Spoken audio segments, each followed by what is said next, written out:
ابتدا ہے رب جلیل کے بابرکت نام سے جو دلوں کے بھید خوب جانتا ہے۔ دیکھتی آنکھوں سنتے کانوں صابری میاں کا سلام پہنچے۔ ناظرین محترم، یہ 11ویں صدی عیسوی کا زمانہ ہے اور ملازگرت کی فتح کے بعد سلجوق سلطنت بڑی مضبوطی کے ساتھ قائم و دائم ہو چکی تھی۔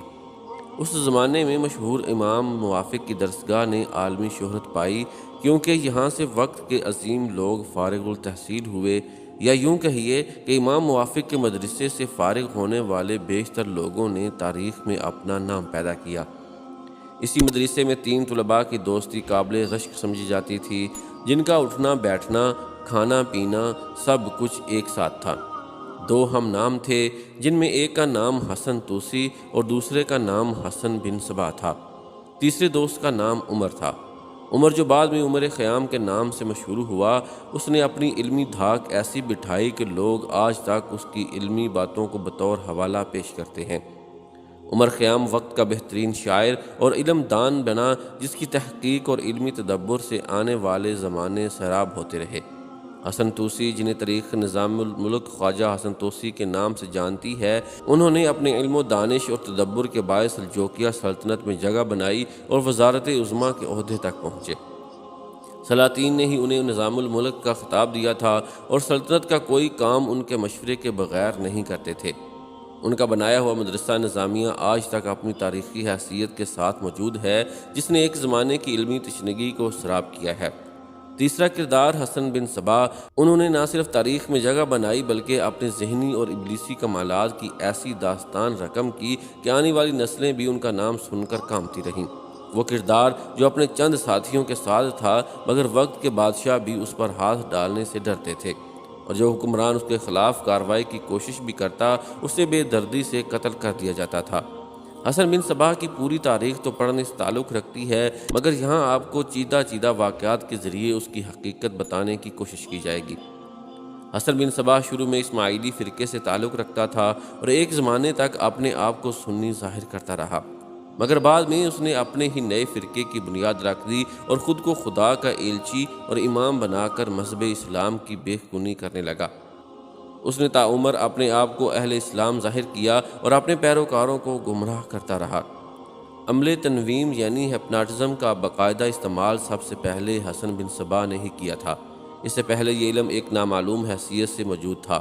اس نے مشہور قلعہ الموت میں اپنی حکومت قائم کی اور یہیں مشہور اور بدنام زمانہ جنت تعمیر کی گئی، جہاں حسن بن صبا نے 35 برس تک حکمرانی کی اور 90 سال کی عمر میں طبعی موت مرا، کیونکہ کسی کو اس کے قلعہ کے قریب آنے کی جرت بھی نہیں ہوئی۔ حسن بن صبا کی کامیابی کی سب سے بڑی وجہ اس کے فدائین تھے، جو بعد میں حشیشین کے نام سے بھی مشہور ہوئے، کیونکہ وہ حشیش کا نشہ کرتے تھے۔ یہ فدائین تھے کیا، اس بات کا اندازہ آپ ان واقعات سے لگا سکتے ہیں۔ جب حسن بن صبا کا فتنہ بہت بڑھ چکا تو سلجوقی سلطان ملک شاہ نے اس کے خلاف لشکر کشی کا فیصلہ کیا۔ لشکر کشی سے پہلے ایک قاصد کو پیغام دے کر بھیجا گیا کہ حسن بن صبا خود کو سلطنت کے حوالے کر دے اور اپنی منفی سرگرمیاں ختم کر دے، ورنہ اس کے قلعہ پر چڑھائی کر دی جائے گی۔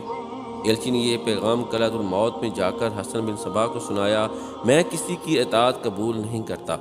حسن بن صبا نے جواب دیا، اور نظام الملک سے کہنا کہ میں بچپن کی دوستی کے تحت تمہیں مشورہ دیتا ہوں کہ یہاں کا رخ مت کرنا، ورنہ تمہاری فوج کا انجام بہت برا ہوگا۔ ایلچی یہ پیغام لے کر جانے لگا تو حسن بن صبا نے اسے روک لیا، ٹھہرو، شاید تم میری باتوں کا یقین نہ کرو، میں تمہیں کچھ دکھانا چاہتا ہوں۔ اس کے بعد حسن بن صبا کے حکم سے کچھ فدائین قطار بنا کر وہاں کھڑے ہو گئے۔ اس نے ایک فدائی کو بلا کر خنجر پکڑایا اور کہا، اسے اپنے سینے میں اتار لو۔ اس فدائی نے بلند آواز میں نعرہ لگایا، یا شیخ الجبل تیرے نام پر، اور خنجر اپنے دل میں اتار لیا۔ اس کے بعد ایک دوسرے فدائی کو بلا کر حکم دیا کہ بلندی پر جا کر سر کے بھر چھلانگ لگا دو۔ وہ خاموشی سے گیا اور چھت سے چھلانگ لگا دی اور اپنی گردن تڑوا بیٹھا۔ ایسے ہی ایک فدائی کو پانی میں ڈوبنے کا کہا گیا اور اس نے بخوشی اپنے آپ کو پانی کی تند و تیز لہروں کے حوالے کر دیا۔ اس ایلچی نے جا کر یہ تمام واقعات سلطان اور نظام الملک کو گوش گزار کر دیے۔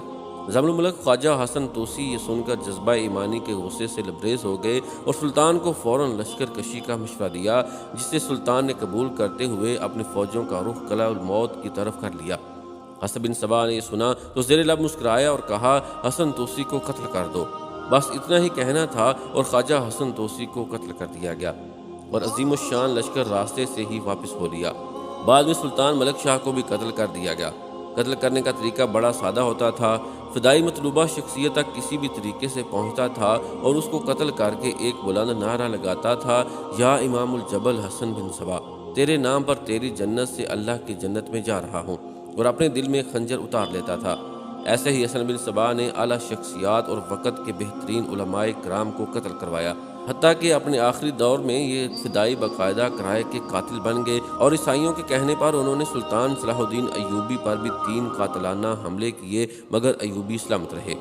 فدائین کھلے عام دن دہاڑے لوگوں کے سامنے اپنی وارداتیں انجام دیتے تھے۔ ان کا ہتھیار ایک زہر آلود خنجر ہوتا تھا۔ کبھی کبھار فدائین قتل کی بجائے دھمکی امیز خط کسی کے سرہانے چھوڑ دیتے تھے، جس سے ان کا مقصد بغیر قتل کے بھی حاصل ہو جاتا۔ دہشت انگیزی کی یہ تحریک اتنی منظم تھی کہ قرب و جوار کے تمام بادشاہ فدائین کے نام سے تھر تھر کانپتے تھے۔ صلاح الدین ایوبی پر بھی قاتلانہ حملے ہوئے، جن سے وہ ہر بار بچ گئے۔ آخر یہ فدائی خودکش حملہ کیسے کر لیتے تھے، اس کے لیے پہلے آپ کو حسن بن صبا کی جنت کا احوال جاننا ہوگا۔ حسن بن صبا نے قلعۃ الموت میں ایک جنت تعمیر کر رکھی تھی۔ یہاں جنت کے مذکور تمام سامان آراستہ کرنے کی پوری کوشش کی گئی تھی۔ دودھ، شہد اور صاف پانی کے چشمے بنائے گئے۔ جنتی حوروں کی مثل نوخیز کنواری لڑکیاں دنیا بھر سے اکٹھی کر کے یہاں لائی گئیں، جو بڑی ہو کر حور سمجھی جاتی تھیں۔ جہاں یہ جنت بنائی گئی وہ جگہ ویسے ہی قدرتی حسن سے مالا مال تھی۔ سرسبز و شاداب مناظر کسی بھی شخص کا دل مو لینے کے لیے کافی تھے۔ حسن بن صبا کے فدائین حشیش کے نشے میں زیر اثر یہاں لائے جاتے تھے۔ یہ ایک ایسا نشہ ہوتا تھا کہ انسان ویسے ہی اپنے آپ کو جنت میں محسوس کرنے لگ جاتا۔ اس پر جب اس کو مصنوعی جنت کے نظاروں میں لڑکیوں کی دل فریب اداؤں کی نظر کیا جاتا تو وہ بالکل ہی مدہوش ہو جاتا۔ بات یہیں ختم نہیں ہو جاتی۔ یہاں جو بھی لایا جاتا وہ اڑتی نوجوانی کے عمر میں لایا جاتا تھا۔ بھنگ، حشیش کا نشہ، جنت کی حسین نظاروں اور حوروں کے علاوہ ان پر عمل تنویم یعنی ہپناٹزم کیا جاتا تھا، جس میں حسن بن صبا نے خاص مہارت حاصل کر رکھی تھی۔ 12 سے لے کر 17 سال تک کے یہ لڑکے جب عمر کی پختگی تک پہنچنے لگتے تو وہ ایسے ہی محسوس کرتے تھے جیسے وہ واقعی جنت میں رہتے ہوں، اور اس کے بغیر ایک لمحہ جینا بھی ان کے لیے محال ہوگا۔ ان سے کہا جاتا کہ فلاں کو قتل کر کے خود کو مار لو گے تو اس سے بڑی اللہ کی جنت میں پہنچ جاؤ گے۔ ان تمام مراحل میں وہ شخص ہمہ وقت ایک خواب کی کیفیت میں رہتا تھا جو حشیش اور ہپناٹزم کا اثر تھا۔ وہ شخص جنت کے لیے اس قدر بے چین ہوتا کہ بخوشی اپنی جان حسن بن صبا پر قربان کر دیتا تھا۔ حسن بن صبا نے لمبی طویل عمر پائی اور الموت میں ہی اس کی موت واقع ہوئی۔ اس کی موت کے بعد ایک بزرگ اس کا جانشین بنا جو اس کا بیٹا بتایا جاتا ہے۔ کہا جاتا ہے کہ چنگیز خان کے پوتے منگول بادشاہ منگو خان پر حملہ کرنے کے لیے بھی ایک فدائی روانہ کیا گیا، جو بدقسمتی سے پکڑا گیا۔ منگو خان کو بہت غصہ آیا اور اس نے حسن بن صبا کو سزا دینے کے لیے اپنے چھوٹے بھائی ہلاکو خان کو روانہ کیا۔ ہلاکو خان نے ہمیشہ سے ناقابل تسخیر سمجھے جانے والے قلعۃ الموت کی اینٹ سے اینٹ بجا دی۔ حسن بن صبا کے جانشین اور آخری شیخ الجبال رکن الدین خور کو گرفتار کر لیا گیا اور اسے اس کے تمام بچوں اور ہزاروں فدائیوں سمیت بڑی بے رحمی سے قتل کر دیا گیا۔ مرد تو مرد، ہلاکو خان نے عورتوں کو بھی نہیں بخشا۔ حسن بن صبا کی جنت کی حوریں بھی قتل کر دی گئیں۔